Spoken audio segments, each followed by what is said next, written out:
Mais pourquoi tu te plains? Travaille et bosse, ferme-la maintenant, merde. Franchement, fais au moins un effort pour te mettre à la place des membres du gouvernement Attal. La moitié des ministres, au moins, disposent d'un patrimoine de plus d'1 million d'euros. C'est une enquête de l'Humanité. Pendant qu'on bassine les Français avec cette campagne je baisse, j'éteins, je décale, alors que les factures d'énergie ne cessent d'augmenter, 10% en février 2025 sur l'électricité. Idem pour le gaz, au 1er juillet prochain, la facture de gaz va de nouveau augmenter de 5,5% à 10,4%. Mais c'est à cause de vous les Français, vous avez trop respecté. Voici ce que dit Vargon, c'est essentiellement lié au fait que la consommation baisse.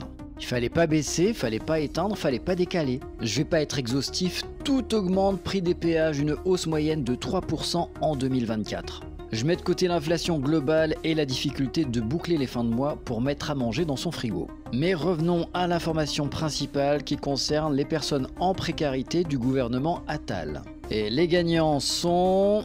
Et le plus riche, c'est Franck Riester avec une fortune estimée à 10 millions d'euros. Il est ministre délégué auprès du ministre de l'Europe et des Affaires étrangères. Ça ressemble à un emploi fictif. Ce n'est pas l'emploi le plus important et on l'oubliera très vite. Je suis sympa, je vous mets quand même sa photo. Elle a fait scandale, elle a battu un record de précocité. Oudéa Castera Amélie, 7 millions d'euros. C'est elle, 26 jours, 12 heures, 7 minutes au ministère de l'Éducation nationale en tant que ministre. Éric Dupond-Moretti, le ministre de la Justice, posséderait autour de 5 millions d'euros. Éric Dupond-Moretti, c'est celui qui a été déclaré responsable mais non coupable. Et enfin, le Premier ministre Gabriel Attal toucherait environ 1,5 million d'euros d'une assurance vie. Gabriel Attal a réussi à percer en politique grâce à son ex-compagnon Stéphane Séjourné.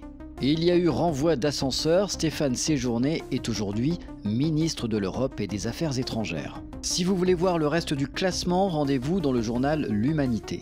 Sinon, pour rappel, dans le gouvernement Borne, 19 des 43 ministres, 44%, étaient millionnaires. Et ces gens-là complètement déconnectés osent venir dire aux Français de faire des efforts au quotidien.